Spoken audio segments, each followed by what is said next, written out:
Morning friends, আমি এখন মুগের ডাল রান্না করছি। আজকে বৃহস্পতিবার, আজকে নিরামিষ লক্ষ্মীবার। তো যাই হোক, আমি এখন মুগের ডাল রান্না করছি। দেখো দেখো ডাল দিচ্ছি।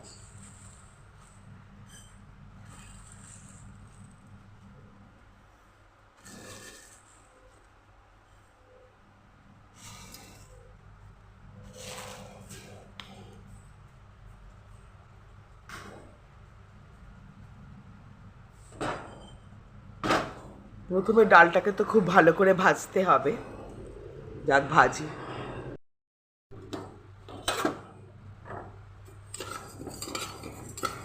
একটু ব্রাউন ব্রাউন কালারের ভেজে নিতে হবে। আর যখনই এই ভাজার সময় যখনই গন্ধ আসবে না, যে মুগের ডালের একটা সেন্ট আছে, সেটা যখন ছাড়বে তখনই আমি জল ঢেলে দেব। দেখো বন্ধুরা, অনেকটা ব্রাউন ব্রাউন কালারের ভাজা হয়ে গেছে আর মুগের ডাল থেকে সেন্টও ছাড়ছে। তাই আমি এবার জল ঢেলে দেব।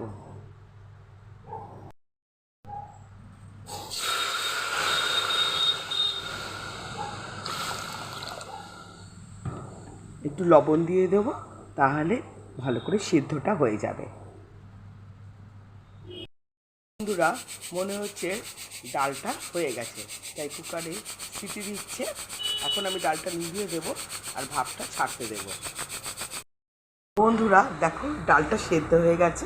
এখন আমি ডালটাকে সাঁতলাবো। তার জন্য আমি কড়াইতে দিয়ে দিচ্ছি তেল। তেল দিয়ে দিয়েছি। এবারে দিয়ে দেব তেজপাতা,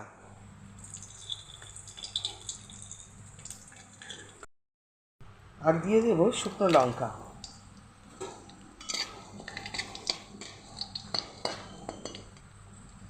ডালে তো লবণ দেওয়াই আছে, আমি শুধু ডালে হলুদটা দিয়ে দেব।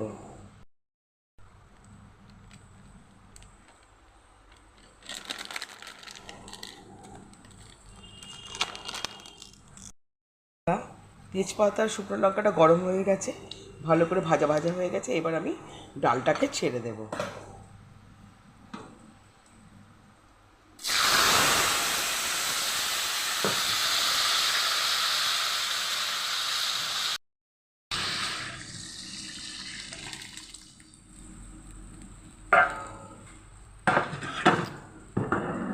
ঠিক আছে,